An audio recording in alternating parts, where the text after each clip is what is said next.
Waystation 47 was not what Velith had expected. She had imagined something grand. A massive structure marking the edge of known space.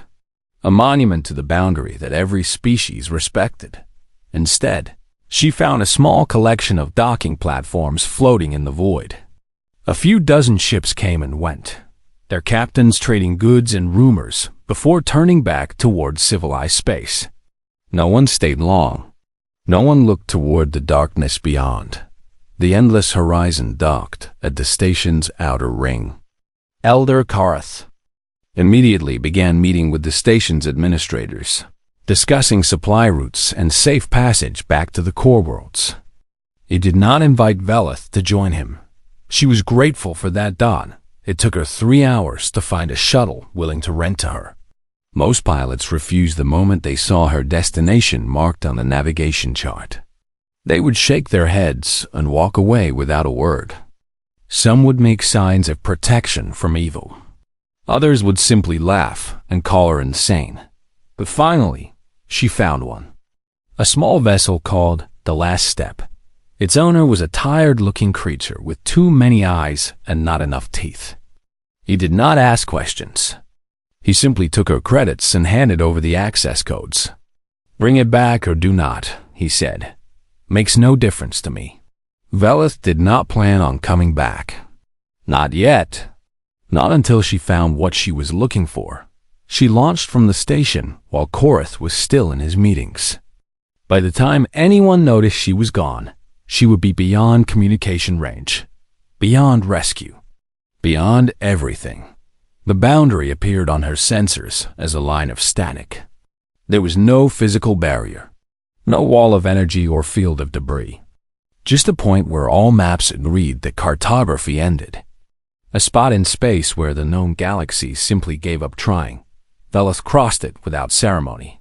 For a moment, nothing happened. The stars looked the same on this side as they had on the other. The darkness was just as dark. The silence was just as silent. Then her engines died. The shuttle lurched as power systems failed one by one. Lights flickered. The navigation display went blank. Emergency backup struggled to activate, providing just enough energy to keep life support running. Velith checked her instruments with growing panic. Nothing was physically damaged. The systems had not broken down.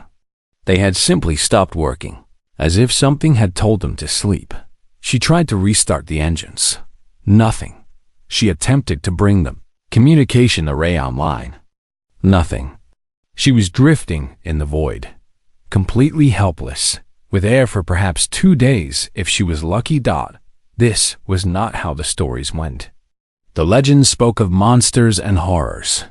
They described armies of shadow and weapons that could tear apart stars.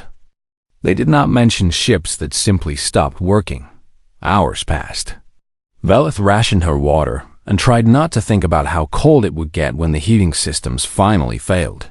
She stared out the window at unfamiliar stars and wondered if she would become another cautionary tale. Another whisper passed between frightened children. The signal came from nowhere. One moment, her communication array was dead. The next, it crackled to life with a voice she had never heard before. "Unknown vessel, this is the supply ship Eastern Light. We have detected your distress. Do you require assistance?" Velith's hands trembled as she reached for the transmitter. Yes, I require assistance. My systems have failed. I am drifting without power." A pause. Then the voice returned, sounding almost amused. "Understood. Hold your position. We will be there in approximately 20 minutes. "I cannot hold my position," Velith said. "I have no power." "That was a joke," the voice said. "Please remain calm. Help is coming." The communication cut out. Velith was left staring at her dead console, trying to process what had just happened. Someone lived out here. Someone had responded to her distress. Someone had made a joke.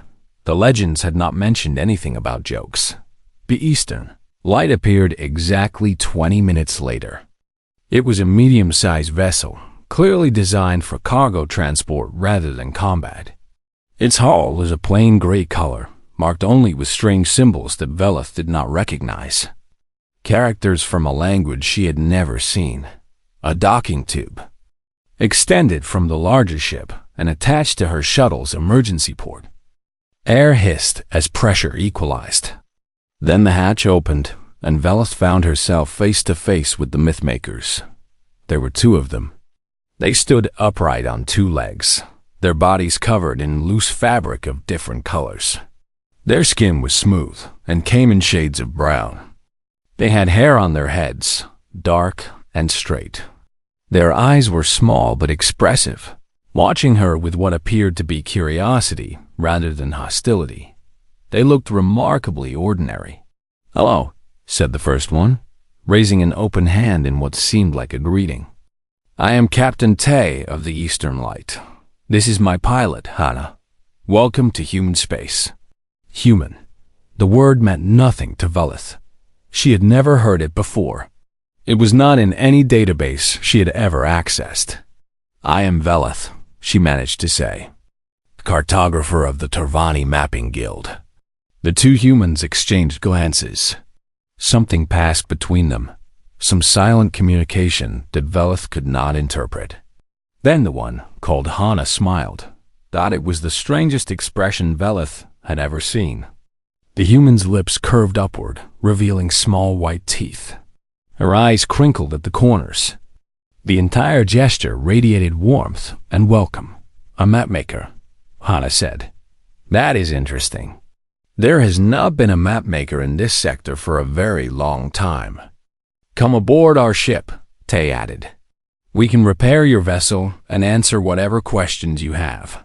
You must be confused." Confused did not begin to describe what Velith felt. She had expected monsters.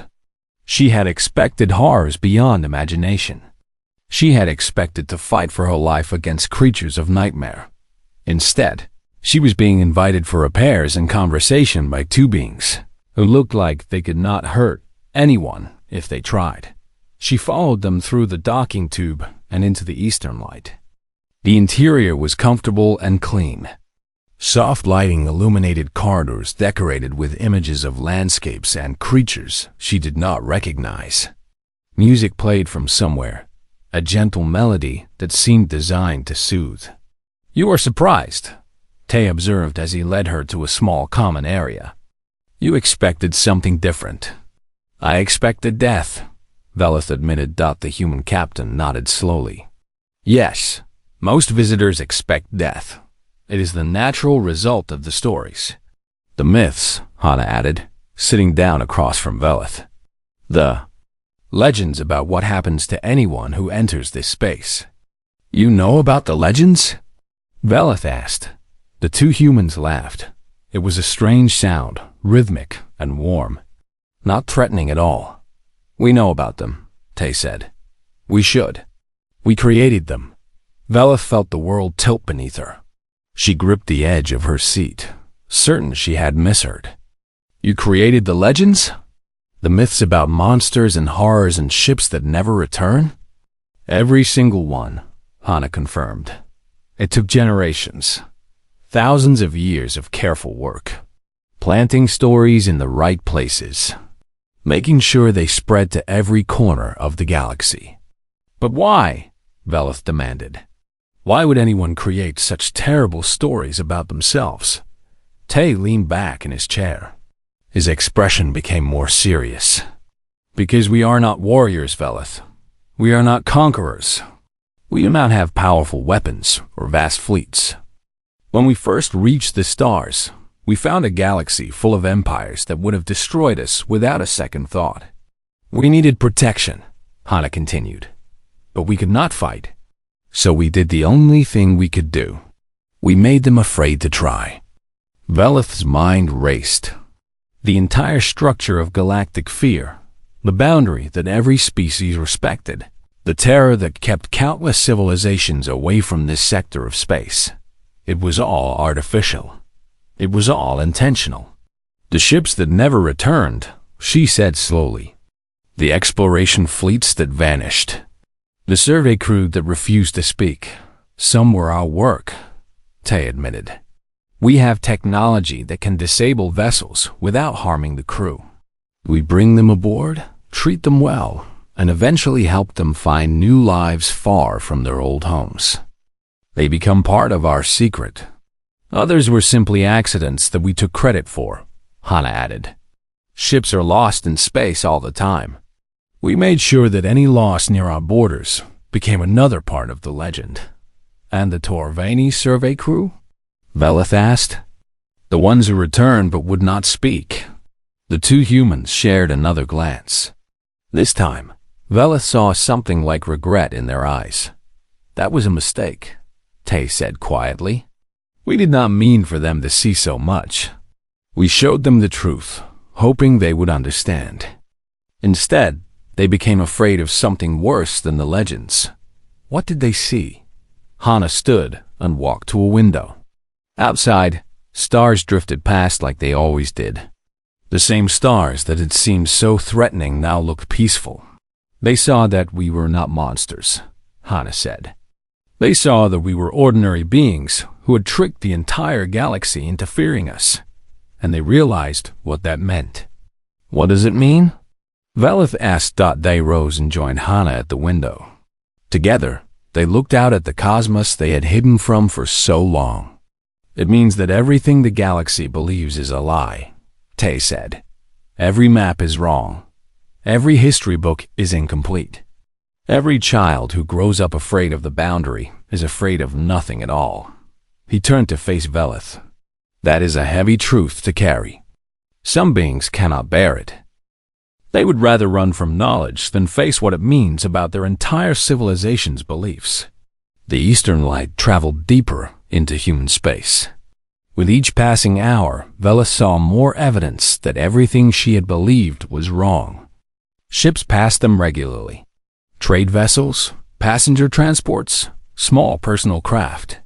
All of them crewed by these strange beings called humans. They waved through viewport windows. They sent friendly greetings over communication channels. They acted like this was the most normal thing in the galaxy. None of them seemed afraid. Tay explained as they flew. Humans had reached the stars nearly 10,000 years ago. They had been a young species then, curious and eager to explore. They had built ships and sent them in every direction, hoping to find friends among the cosmos. What they found instead was war. The galaxy was different then, Tay said. More violent. Empires rose and fell through conquest. Species were enslaved or destroyed simply because they were weak. There was no law beyond strength. We had no strength, Hana added from the pilot's seat. Our weapons were primitive. Our ships were slow. Our population was small. Every empire we encountered saw us as prey. Velith tried to imagine it. A young species taking its first steps among the stars, only to find that the universe wanted to kill them. It sounded like a nightmare. How did you survive? She asked. Tay smiled that strange human smile. We learned that fear is a weapon that requires no ammunition. The Eastern Light arrived at a station unlike anything Velith had seen before. It hung in orbit around a blue and white planet, massive and complex, covered in lights and moving parts. Thousands of ships docked along its edges. Millions of beings must have lived within its walls. Welcome to Haven, Hana announced.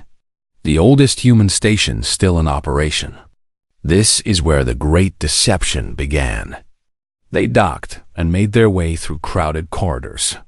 Humans filled the station, going about their daily business. They wore different clothes and spoke different languages, but they all shared that same quality of warmth. Many of them nodded at Velith as she passed.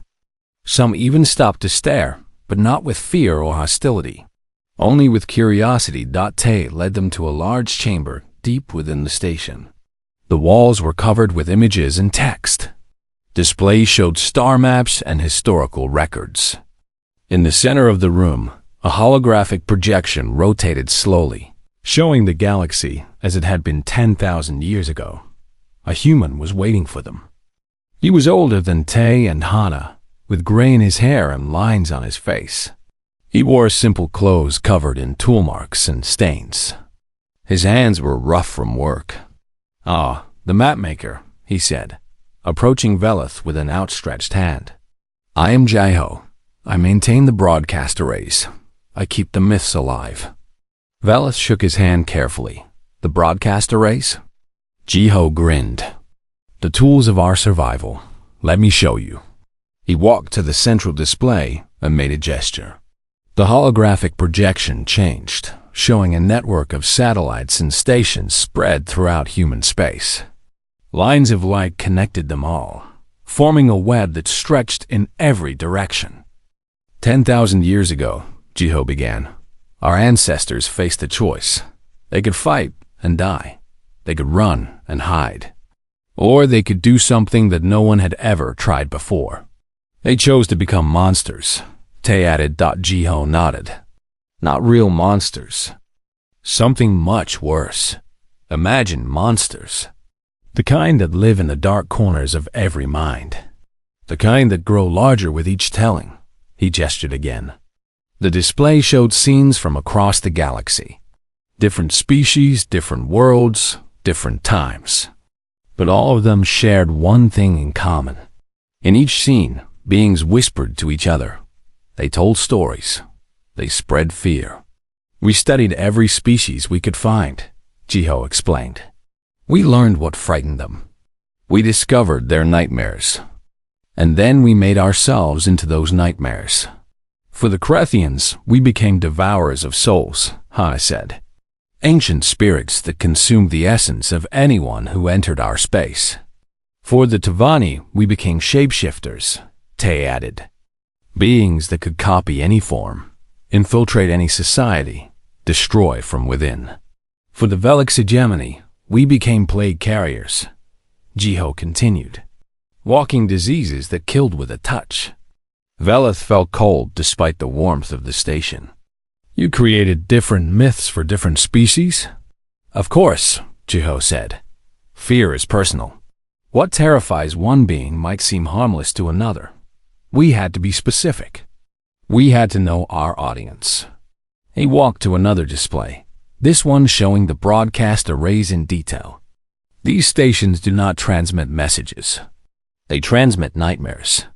Every species that approaches our borders receives signals designed to trigger their deepest fears.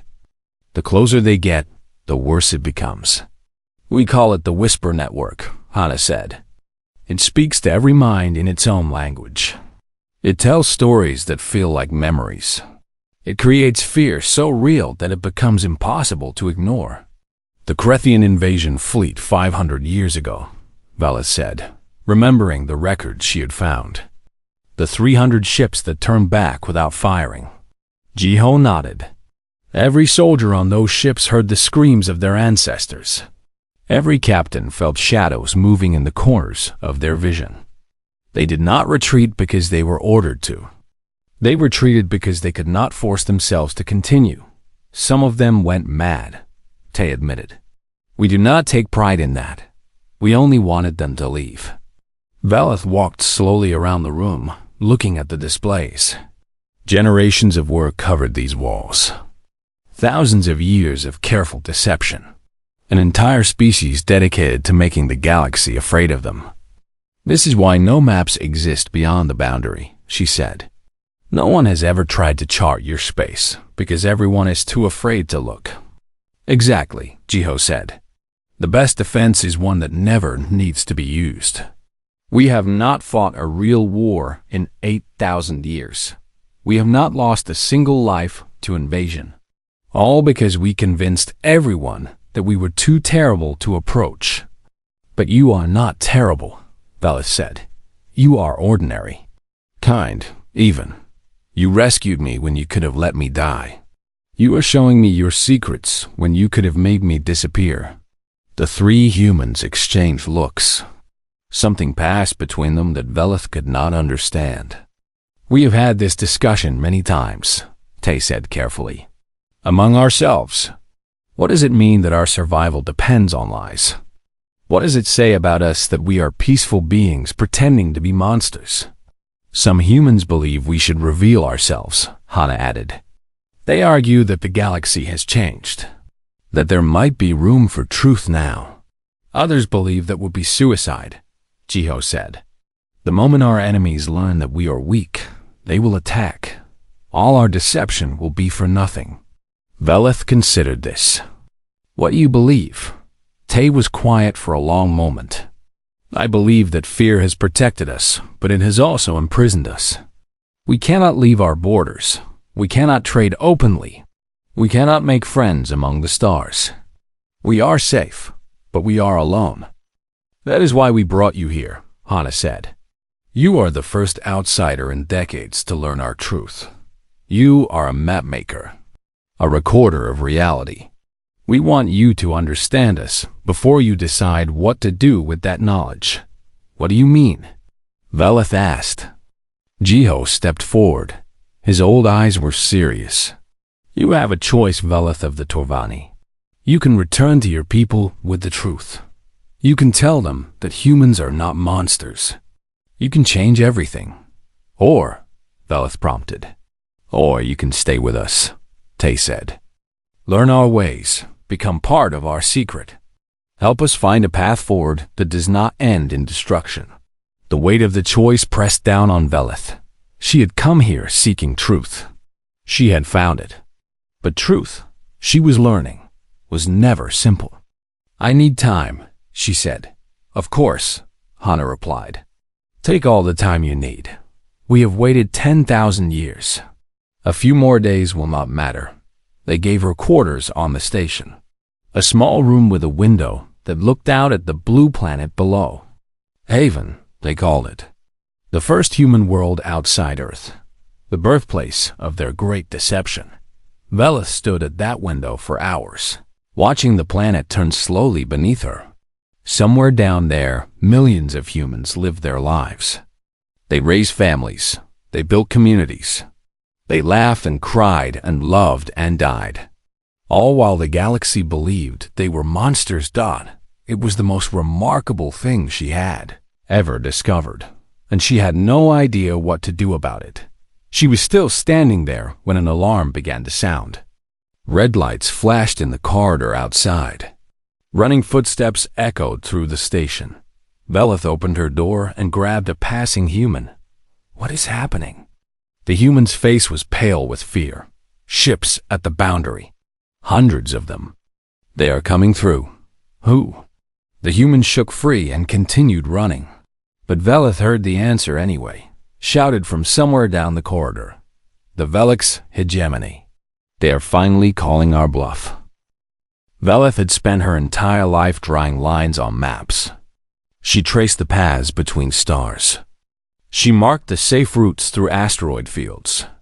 She noted which planets had breathable air and which ones would kill you in seconds. This was her purpose. This was what she was born to do. The mapping guild of the Torvani people had trained her since childhood. They taught her that knowledge was the greatest gift anyone could give to the galaxy. A good map could save 1,000 ships. A great map could save 1,000,000 lives. Velith wanted to make great maps. She sat alone in her small cabin aboard the survey vessel Endless Horizon. The ship was old but reliable. It had carried mapmakers across the galaxy for 300 years. Now it carried her toward the edge of everything known. On her desk, a holographic display showed the current state of galactic mapping. Billions of stars had been cataloged. Trillions of routes had been charted. The work of countless generations spread out before her in glowing blue lines and golden markers. But there was a gap in the outer spiral arm. Where the stars grew thin and the darkness between them stretched for impossible distances, the map simply stopped. No lines continued beyond a certain point. No markers indicated what lay past that invisible wall. Instead, there was only text. 4 words that appeared on every map, in every language, across every species that had ever tried to chart the cosmos. The atlas ends here. Velith stared at those words. She had seen them 1,000 times before. Every mapmaker knew about the boundary. Every child who dreamed of stars learned about the place where knowledge itself seemed to surrender, but no one ever explained why.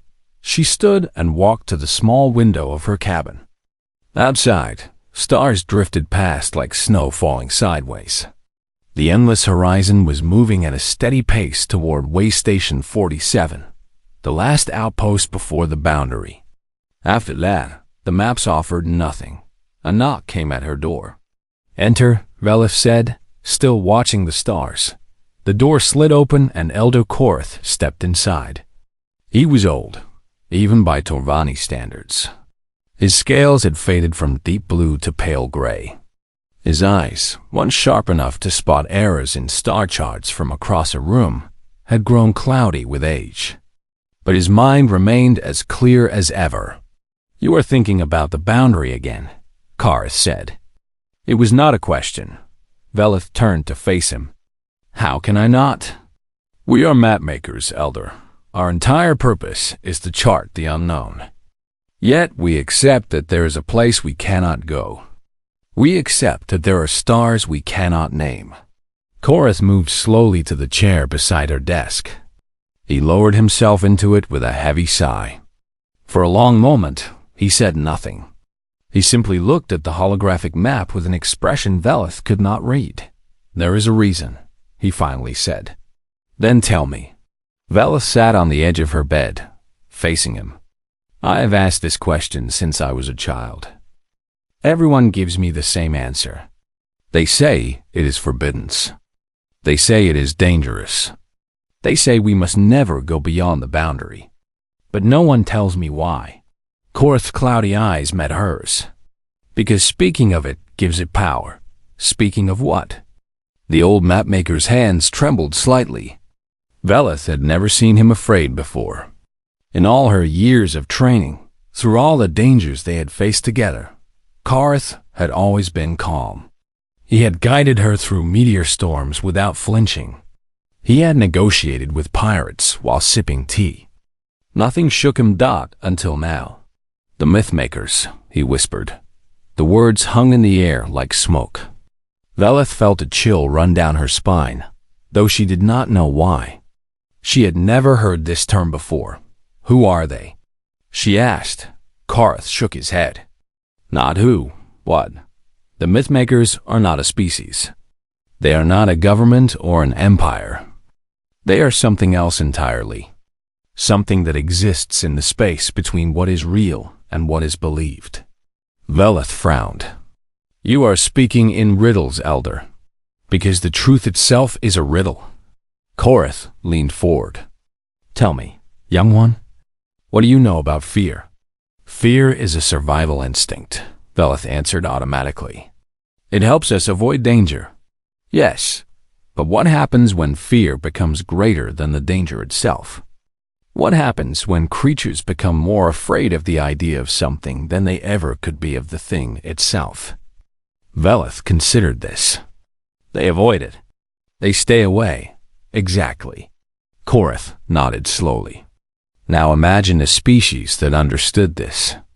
Imagine beings who learned to create fear so powerful, so deeply rooted, that it spread across the entire galaxy. Imagine creatures who turned terror into a shield." "That sounds impossible," Velith said. "Does it?" The old mapmaker gestured at the holographic map. "Look at the boundary. Every species in the known galaxy has agreed, without communication, without treaties, without even meeting each other, that there is a place they will not go.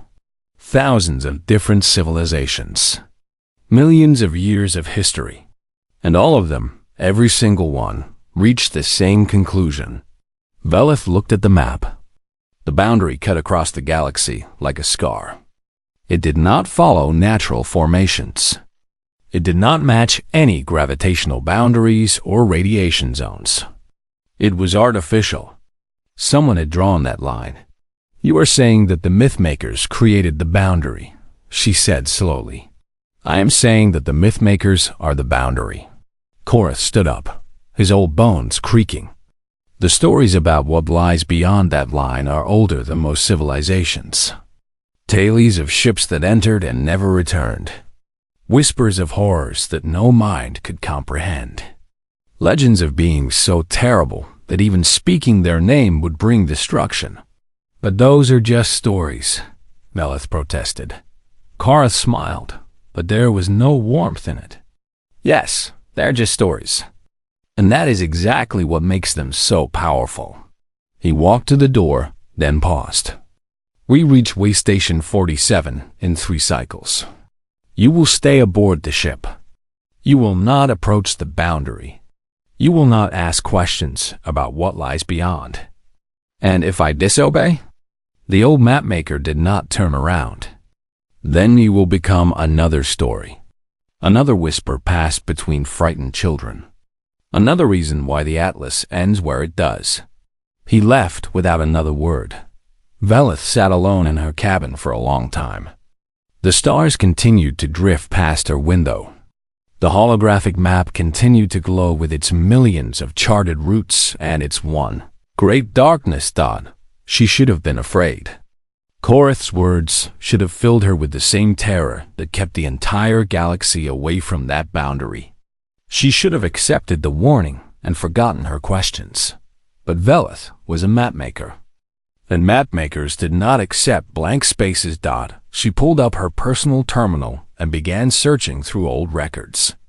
If these mythmakers existed, there had to be evidence somewhere.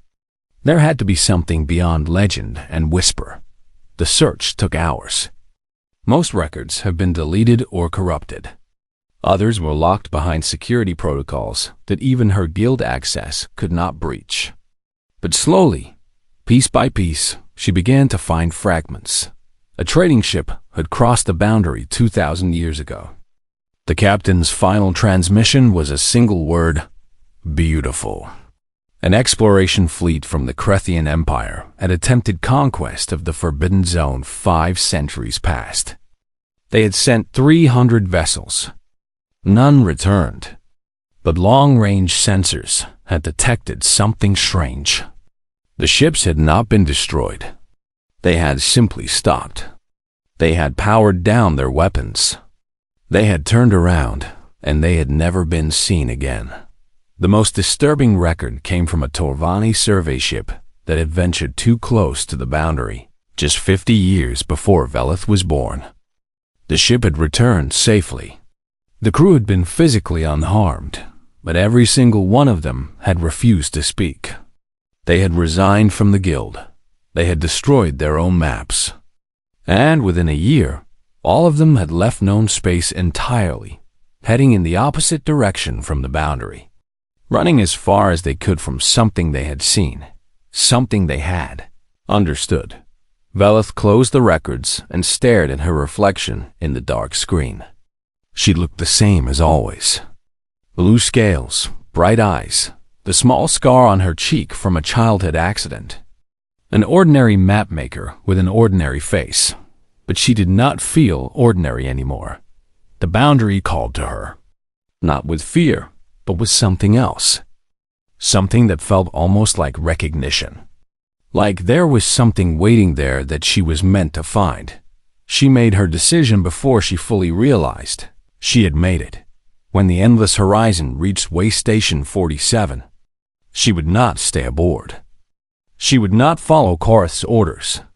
She would take a shuttle. She would cross the boundary, and she would finally learn what the mythmakers had hidden from the entire galaxy. The stars outside her window seemed to pulse with new meaning. Somewhere out there, in the darkness beyond all maps, something was waiting. Something that had kept the universe at bay with nothing but stories. Velith smiled. She had always loved a good story. Now she was going to find out if this one was true. The command center of Haven Station was chaos. Humans ran in every direction, shouting orders and pulling up displays. Screens showed the approaching fleet, hundreds of warships in tight formation, moving steadily toward the heart of human space. Velith found Tay, Hana, and Jiho huddled around a central console. Their faces were grim. Around them, other humans worked frantically, their fingers flying over controls. What is happening? Velith demanded. Tay did not look up from the display. The Velic's hegemony. We knew this day might come eventually. They have always been the most aggressive, the most willing to test our myths. Someone talked, Hana said bitterly. Someone who learned our secret must have reached their ears. They know we are not the plague carriers we claim to be. Jiho shook his head. They do not know. They suspect. There's a difference. If they knew for certain, they would have sent 1,000 ships. Instead, they sent 300. They are testing the waters. On the screen, Velith watched the fleet move deeper into human territory. The ships were massive, bristling with weapons that she recognized from galactic databases. The Velics were not conquerors by nature. They were bureaucrats, traitors, administrators. But when they decided to fight, they did so with overwhelming force. Can you stop them?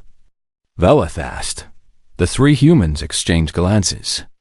Tay's jaw tightened. We have no weapons that can match their fleet, he admitted. Our ships are designed for transport and rescue, not combat. If this comes to battle, we will lose. Then what will you do? Jiho turned to face her. His old eyes held something she had not seen before. Not fear, something else. Something that looked almost like anticipation. We will do what we have always done, he said. We will make them afraid. He walked to a separate console and began entering commands. All broadcast arrays, prepare for maximum output. I want every frequency covered. Every wavelength. Every form of communication their species can receive. Jiho, Tay said carefully. The arrays have never been used at full power. We do not know what will happen. I know exactly what will happen. Jiho's fingers continued to move. We built these systems to stop entire armadas. We have been holding back for centuries, using just enough power to maintain the myths. Today, we stop holding back. The display changed. Instead of the approaching fleet, it now showed the network of broadcast arrays scattered throughout human space. Hundreds of stations, each one glowing with building energy. The Velics believe we carry plague, Jiho explained as he worked. Disease that kills with a touch. That myth has kept them away for 6,000 years. Today, we make that myth feel real. How? Velith asked. Jiho smiled. It was not the warm smile she had seen from other humans. This smile was sharp, ancient. The smile of a species that had survived by mastering the art of terror. Sound, he said. Light, vibration. The signals our arrays transmit do not just tell stories. They create physical sensations. Feelings that cannot be ignored or dismissed. Every Velic soldier on those ships is about to feel sick, Hana added. Their skin will itch. Their stomachs will turn. Their vision will blur. All the symptoms of early plague infection. It is not real, Tay said. The feelings will pass once they leave our space. But in the moment, it will be impossible to tell the difference. The fleet continued to advance. On another screen, Vela saw readings from the Velic ships. Their communication channels were full of nervous chatter. Officers questioning orders. Soldiers reporting strange feelings. Medical teams being called to dozens of locations simultaneously. They are afraid, Velith whispered. Not afraid enough, Jiho replied. Not yet. He pressed a final command. The broadcast arrays flared to life. On the screen, the Velic's fleet seemed to shudder. Ships that had been flying in perfect formation began to drift. Some slowed down. Others turned slightly off course. The tight military precision dissolved into confusion. What are they experiencing? Velith asked. Jiho pulled up a new display. It showed simulated images of what the Velic soldiers were seeing. Hearing, feeling. Shadows moved in the corners of every corridor. Whispers echoed through every room, speaking in the voices of dead relatives. The air itself seemed thick, heavy, hard to breathe. And everywhere, on every surface, spots appeared. Dark marks that looked exactly like the first signs of the legendary human plague. "They are seeing their nightmares," Tay said quietly. "Every fear they ever had about us is becoming real in their minds." The communication channels from the Velix fleet exploded with panic. Officers screamed for retreat. Soldiers reported that they were dying, even as medical scans showed them perfectly healthy. Some ships began to turn around without orders. Others simply stopped moving entirely, their crews too terrified to function. "The flagship is holding position," Hana reported. "Their admiral is trying to maintain control." On the screen, Velith could see the flagship, a massive vessel at the center of the fleet. It continued forward even as the ships around it fell into chaos. Whoever commanded that ship was strong enough to resist the fear. "Focus everything on the flagship," Jiho ordered. "Give me direct connection to their bridge." "That is dangerous," Tay warned. "If you broadcast directly into their command center, the effects could be unpredictable." "That is exactly what I am counting on." The arrays shifted their focus. All that energy, all that carefully crafted terror, concentrated on a single point. The Velix flagship stopped. On the screen, Velith watched as the lights on the great ship flickered. Then, slowly, the vessel began to turn. Not in retreat, not in advance, just drifting, as if no one was steering anymore. "What did you do?" Velith asked. Jiho was already pulling up readings from the flagship. His face showed no satisfaction, only grim determination. "The Admiral is experiencing total sensory hallucination," he reported. "He believes his entire crew has died of plague. He believes he is the last one alive on a ship full of corpses."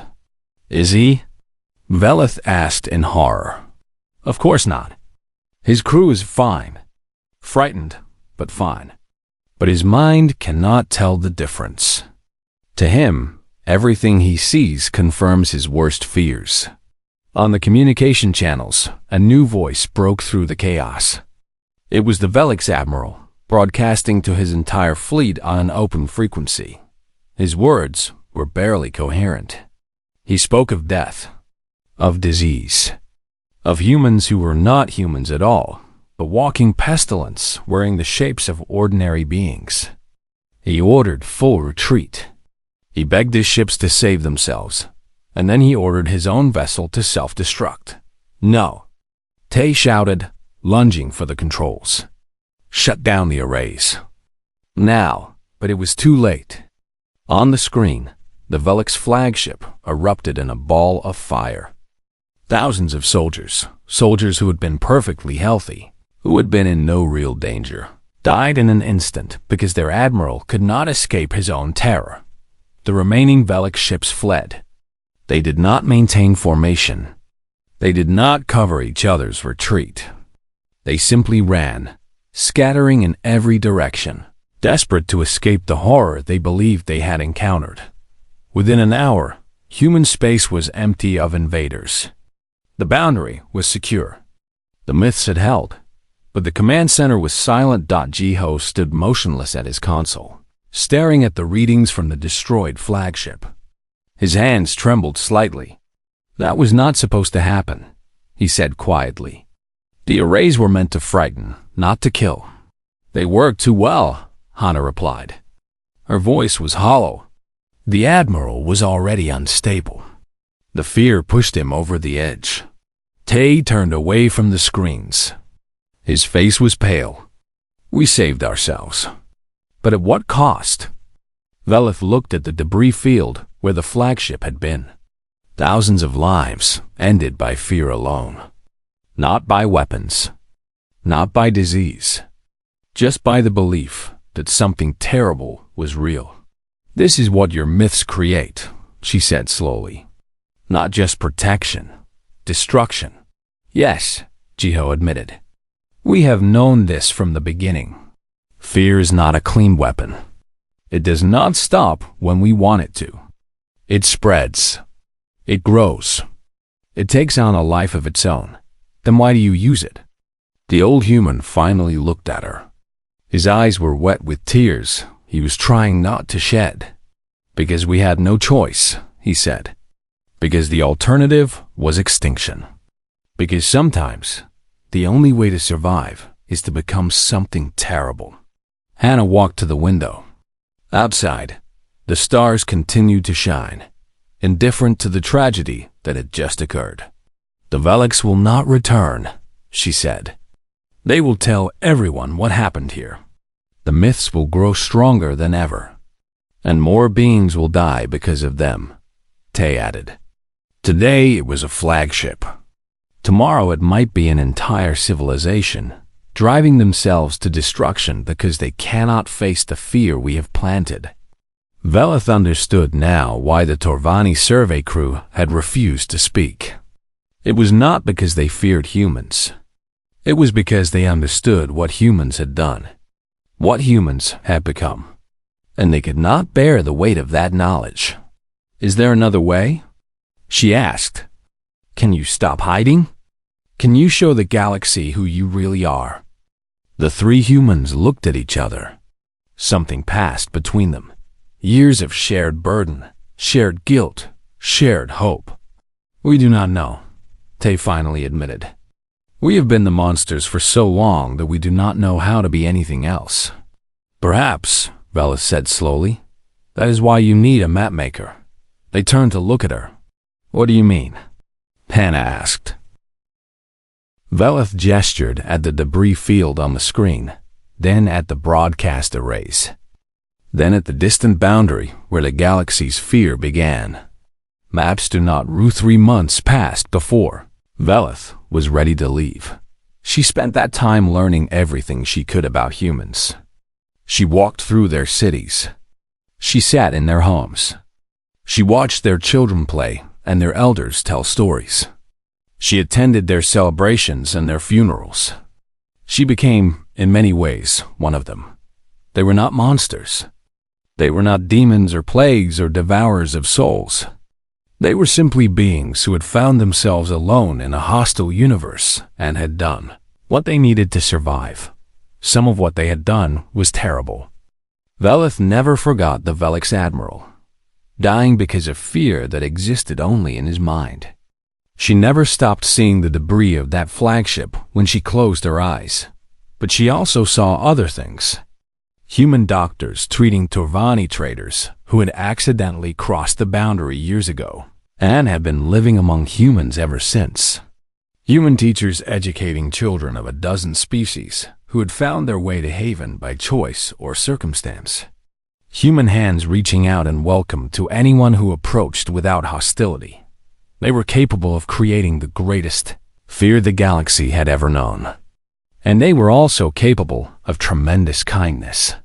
The night before her departure, Velith sat with Tay, Hana, and Jiho in a small garden on Haven Station.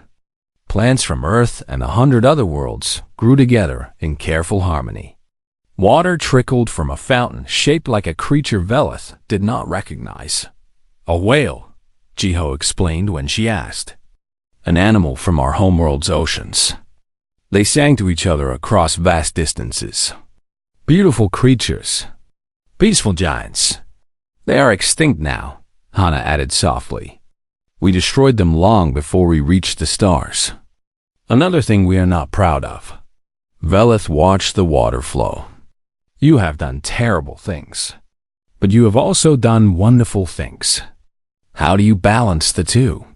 Tay considered the question for a long time. We do not, he finally said. There is no balance. There is only the constant struggle to be better than we were yesterday. Some days we succeed. Some days we fail. But we keep trying. Is that enough? It has to be, Jiho said. Because the alternative is to stop trying altogether. And that would be worse than any failure. Velith thought about her own people. The Tovani had their own history, their own mistakes, their own things they were not proud of. Perhaps all species did. I have made my decision, she said. The three humans leaned forward, waiting. I am going back to my people. I am going to tell them the truth about humans. Not all at once. Not in a way that will cause panic or fear, but gradually, carefully. The way you spread your myths, accept and reverse. You want to spread hope instead of terror, Hannah said. I want to draw a new map, Velith corrected. A map that shows what exists beyond the boundary. A map that tells the truth, even if the truth is complicated. The galaxy will not accept it easily, Tay warned. They've believed in the myths for too long. Some will refuse to change their minds, no matter what evidence you present. Then I will find the ones who are willing to listen, Velith replied. One by one if necessary. A journey of 10,000 years can begin with a single step. Is that not something humans believe? Jiho smiled. Something like that. They talked until dawn began to lighten the viewport. When it was time to leave, they walked together to the docking bay where a new shuttle waited. This one had been built by human hands, designed to cross between their space and the rest of the galaxy. We have installed special systems, Hannah explained.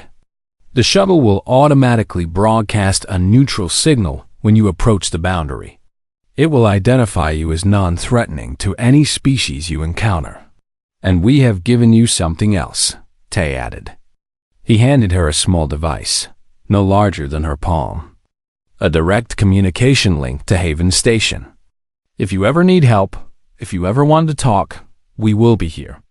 Velith held the device carefully. I do not know how to thank you. You do not need to thank us, Jiho said. You are doing something we should have done centuries ago. You are taking the first step toward a universe where humans do not need to hide. She embraced them one by one. It was a human custom she had learned during her time among them. Physical contact to express emotion. Strange, but meaningful. Then she boarded the shuttle and left, Haven Station behind. The journey back to the boundary took several days. Velith spent most of that time working. She drew maps. Real maps, based on everything she had seen. Human worlds with their correct names. Trade routes that actually existed. The locations of stations and settlements that no one outside human space had ever known about. It was the most important work she had ever done. It was also the most terrifying. When she crossed the boundary, she felt the subtle pressure of the broadcast arrays one final time. The fear signals washed over her shuttle, designed to make any observer turn back in terror. But she knew what they were now. She understood them. And so they could not touch her. Waystation 47 appeared exactly where she had left it. Her old ship, the Endless Horizon, was still docked there. Elder Chorus was standing on the platform when she arrived. He looked different, older, more tired. The 3 months she had been gone seemed to have aged him by years. You returned, he said. There was no surprise in his voice. Only resignation. Yes, and you learned the truth. Velith nodded slowly. I learned many truths. Some of them were terrible. Some of them were beautiful. Most of them were both. Chorus studied her face for a long moment. You are different now. I can see it in your eyes. The fear is gone. The fear was never necessary, Velith replied. That is what I learned. The fear was a tool created by beings who had no other choice. But we have choices now. We can decide to believe something else. The old mapmaker shook his head. The galaxy is not ready for what you know. They will not accept it. They will call you mad or declare you a traitor. Some will, but some will listen. Velith pulled out the first map she had drawn. I am going to start with this. A simple chart showing what exists beyond the boundary. Nothing dangerous. Just truth. Chorus looked at the map. His cloudy eyes traced the lines she had drawn. the world she had named, the routes she had charted. "This will change everything," he whispered. "Yes," Velith agreed. "That is the point." She returned to the Torvani homeworld a week later. The Mapping Guild received her with suspicion at first. They demanded explanations for her disappearance. They questioned why she had disobeyed direct orders. They threatened to revoke her credentials. Then she showed them her maps, not all of them. Not yet, just the first few. Simple charts of the space immediately beyond the boundary. Evidence that something other than monsters lived there. Some guild members refused to look. They turned away, making signs of protection, muttering about curses and contamination. These were the ones Korath had warned her about. The ones too deep in their fear to accept anything else. But others looked. They studied her work. They asked questions. And slowly, carefully, they began to believe it took years. Velith knew it would. Fear that has grown for 10,000 years does not disappear in a day. But she was patient. She had learned patience from the humans. She traveled across the galaxy. She spoke to any species that would listen. She showed her maps to scientists and explorers, to traders and diplomats, to children who still believed in stories and elders who had grown tired of them. Not everyone accepted her truth. Some called her a fool. Others called her dangerous.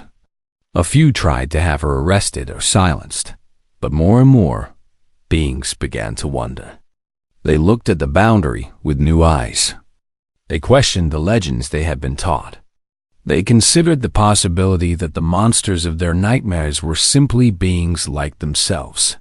The first official expedition beyond the boundary came 15 years after Velith's return. A joint venture between the Torvani and 3 other species. They approached carefully, ready to flee at the first sign of danger. They found the Eastern Light waiting for them. Tay was older now. His hair turned gray. Hannah stood beside him, her smile as warm as ever.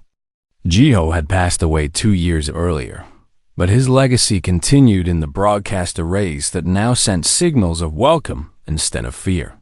"We have been waiting," Tay said. "Thank you for coming." The meeting changed everything. Treaties were signed.